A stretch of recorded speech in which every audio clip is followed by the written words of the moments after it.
We are 2.5 months away from the season starting, and Tomislav Ivisic still has not been cleared by the NCAA. Is it time to be worried?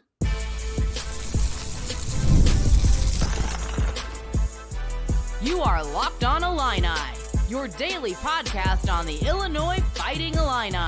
Part of the Locked On Podcast Network, your team every day.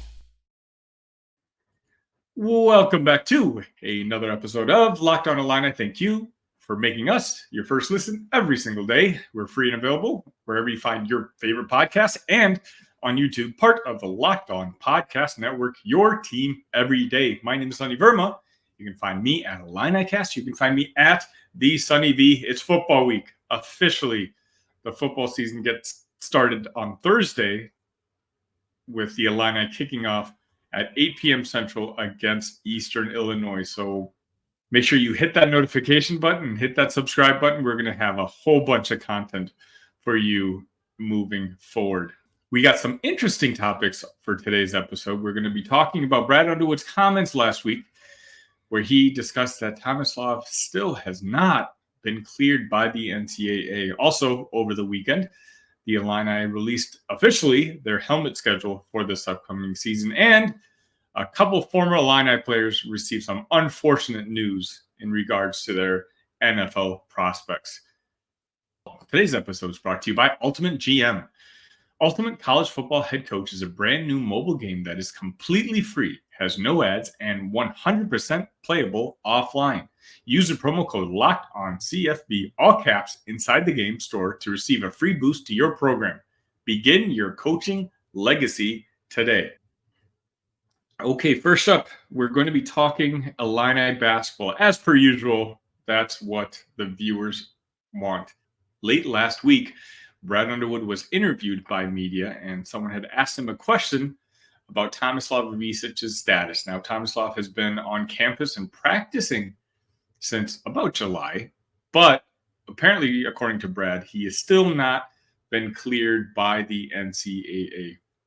The direct quote was, "I think he's still dealing with a few things on the amateurism side that we've got to clear up. That's continuing to move in a positive direction." Now, waiting on clearance by the Ivisic family is not a surprise. Obviously, last year it was his brother Zvonimir who had to deal with similar issues when he tried to suit up for Kentucky and ultimately wasn't able to suit up until January 20th. Now, it doesn't look like it's going to take that long. At least that's not the vibes we've been getting. But if you'd asked me a couple months ago, I would have assumed that all this would have been cleared up by now anyway. So who really knows when it comes to the NCAA? What I wanted to discuss today is how big of an impact would an Illini team minus Ivisic be? Now, most of you everydayers know that I think Tomislav Ivisic is our starter. I think he's going to be the starter right off the bat, mainly because of his experience, being 21 years old, having experience in one of the better Euro leagues over the past couple of years. I think Brad will value that veteran leadership and that experience on the court. But at the same time, I've been hearing a whole lot about just how impressive Morez Johnson has been during the summer workout. So how big of an impact is this going to be? I think still rather big, but not quite as big as I would have imagined a couple months ago. Quite honestly, if you really take a look, Illinois has some good, big depth pieces. Starting with the Ivisic, of course, but we have Morez Johnson, who apparently is impressing everybody during summer break. We have Kerry Booth, a former four-star player from Notre Dame, who I've been, I think, lower on than most people are. And I think I might be wrong here because Kerry Booth is the guy who's been showing a lot on the skill side as well over summer. He's the guy who originally I had projected for maybe 10 minutes a game. Well, if Ivisic is gone, Kerry Booth certainly has the size to share some of those minutes at the center spot and at the four spot. And Kerry is a guy who a lot of people think has NBA potential. Obviously, his father is a former NBA player and now works in the front office for an NBA team. But Kerry himself is the guy who signed on here to become a pro at some point. And it looks to be like there might be some opportunity to have more minutes than originally planned, maybe by the staff. I think Kerry signed on here thinking he was going to be a big role regardless. But with Ivisic gone, well, that's going to be a lot of minutes that are going to open up at the 5 spot. I've already discussed Morris Johnson. He had a fantastic performance for Team USA's under-18 squad over the summer. The guy is a nonstop rebound grabbing machine. He's a kid who has an undeniable motor. And while his offensive game, in my opinion, still needs work to make it at the Big Ten level, I think he has a lot of the intangibles that he'll still provide you plus minutes when he's on the court. And then let's not forget Ben Hummerhouse at 6'9", 220. I think he's going to be the starting 4, especially with his vast experience in the college basketball level. He's going to be one of our main scorers, a double-digit scorer. So really, if you think about it, we still have some talent when it comes to height and big guys on this basketball team. Could it survive an injury? Probably not. I think the full-on plan for Jason Jackson is to be redshirting, so we're not going to be counting on him at all now. So in a worst-case scenario, where do we get hurt with Ivisic not being available? And I think that comes with Brad Underwood's style. What Brad Underwood likes to do is he likes to adapt. He likes to play different types of lineups. And Ivisic would have come in handy against big teams in the Big Ten, such as a team like Indiana, who can throw a 7-footer at you. Obviously, last year we were exploited big time when it came to a lot of the bigger centers in the league and in the country because we had Coleman Hawkins guarding them. And so we really had no one to throw up against those guys who were bigger, who are on the bigger side. This year, again, when it comes to flexibility, we have guys like Kerry Booth, Morez Johnson. We can play smaller lineups, where Morez Johnson at 6'9" could be the center. Where we get in trouble is when we go up against some of the bigger teams, because Kerry Booth is more of a finesse player. He can shoot, but do I trust him being backed down by a bigger player? Not really. That's where we could get in trouble, and that's where we could probably really use a guy like Ivisic. Is this a season killer? No. We still are very fortunate with the amount of talent that we have on this team. Let's just hope that we don't have any extra injuries. And honestly, I would be surprised if this took as long as Zvonimir's absence took. I have a feeling that this will be settled at the latest by Big Ten season. And when that starts, they've crossed these T's and they've dotted these I's before. We just know that the NCAA just takes an insanely long time when it comes to making up their decisions. So 0 to 10, how much of an impact is this on the Illini season next year? A couple months ago, I would have said a lot bigger impact. But a couple months ago, I thought Ivisic would not only be our starting center, but he'd be playing about 70% of the minutes. If you ask me right now, if Ivisic was available on day 1, I think Ivisic is probably still the starting center, but there'd be almost a 50-50 split between Tomislav and Morez Johnson. And if I'm going to be completely honest with you guys, I think later in the season, Morez Johnson might have been our starting center anyway.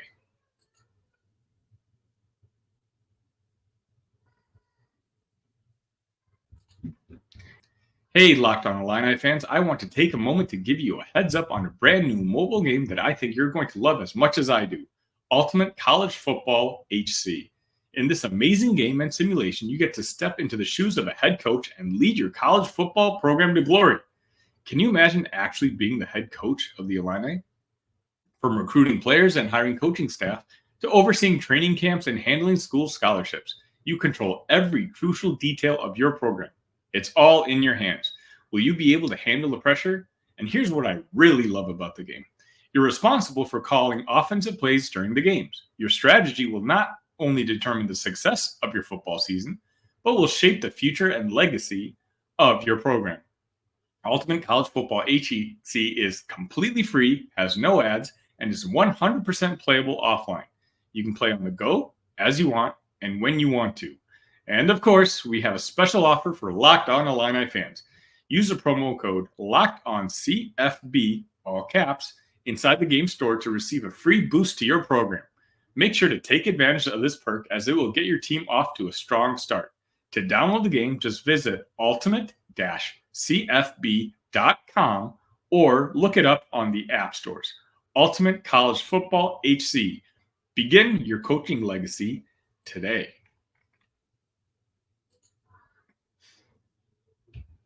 It's football week. And early Sunday evening, the Illini football team announced their helmet schedule for the upcoming season. As you guys know, I think they're cycling through 3 or 4 different helmets to kind of commemorate the 100-year anniversary of Memorial Stadium. And for those of you interested, here's the exact schedule. Eastern Illinois, August 29th, they'll be wearing the Block I. Their next game against Kansas, September 7th, they're going to be wearing the underlined Illinois. Third game, Central Michigan, they're going to be wearing the Arched Illini. Against Purdue, they're going to be wearing the 4 stars. Against Michigan, they're wearing the painted leather, of course, commemorating the Red Grange game. Against Minnesota, they'll be wearing a military appreciation helmet, which is, again, a theme that they do essentially every year. And against Michigan State, they'll be wearing the Block I. Now, some of you care about this stuff. Some of you don't. For me, not so much. I think it's cool. But I do appreciate the fact that Josh Whitman and the Illini football program are doing stuff like this. Mainly because I think we need to go all out when it comes to trying to develop interest and enthusiasm in this football program. Showing how old and classic our football program is can hopefully interest some of these students, these newer students, in some of the tradition that comes with Illini football. We may not have a historically great football program, but we have some iconic players who have worn orange and blue in the past. A lot of the students today may not be aware of that. So to continue to show that Illinois students, the newer students, maybe even some of the older students, that Illinois football has been around for a very, very long time. And it's worthy of the attention that a lot of our other Big Ten football brethren get from their student fan bases. That sure, we've had some struggles as of late, but there has been brighter times in the past. And if we do things correctly, we can still see that there could be brighter times in the future. I'm all for it. I love tradition. In my opinion, that's kind of what separates college football from some of the other sports. Now, you don't have to be an alum, but when it comes to picking your college team, whoever it may be, whether it's Illinois, whether it's Ohio State, whether it's Michigan, whoever it might be, when you decide to pick a program, it's most fun when you can participate in the little traditions that you have, whether it's the wave at Iowa or the jump around at Wisconsin. Illinois has a rich history, not just in basketball, but in football as well. And so I really hope that in addition to a successful season, where hopefully we can go bowling, I think showing students and alumni and just fans the long history of Illinois football, the traditions, can only bode well for the program moving forward.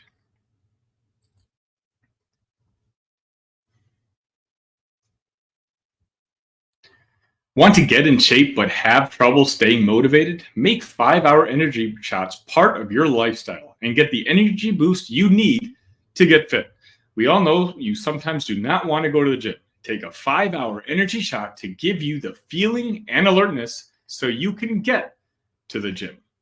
With zero sugar and a convenient portable size, it's the perfect pick-me-up for getting stuff done. The 5-Hour Energy website has flavors galore like watermelon, tropical burst, grape, berry, and more. There's a flavor for everyone. Try them all. On the site, you even have the option to build your own 12-pack or 24-pack. You choose the flavors, and it's delivered right to your door. If you go to 5hourenergy.com, that is the number 5hourenergy.com, and get some 5-Hour Energy product today, you can use my promo code LOCKEDONCFB to receive 20% off your order. This offer is only valid until September 30th on one order and cannot be used with other promotions. The code is not good on subscription orders. Go to 5hourenergy.com today.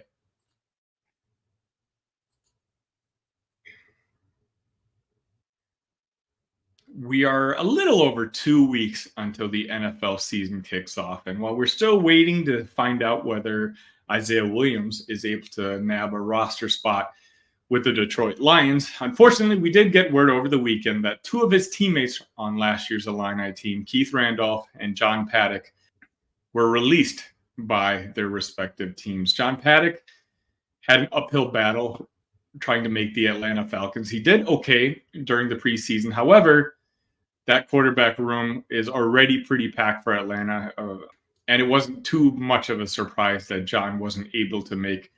The Keith Randolph story makes me a little sad, and not because I'm just rooting for the kid. Keith obviously is a fantastic kid in itself, comes from a great family.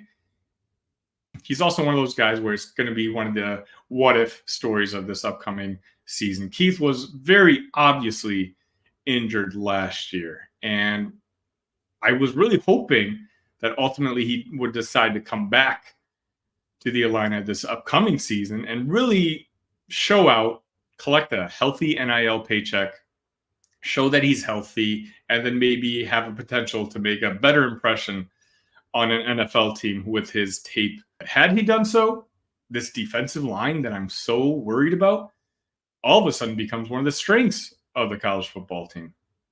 All of a sudden, that 5.5 over-under set by Las Vegas, I would be much more confident leaning towards the over. I think it would have been in his best interest to come back to play college football. But reality is different sometimes. Sometimes when you see the people that you went to college with, that you came into college with, you experienced the same amount you experienced college with, and you see them move on, sometimes mentally you're ready to move on. You see them go, and you realize that maybe your time is up as well.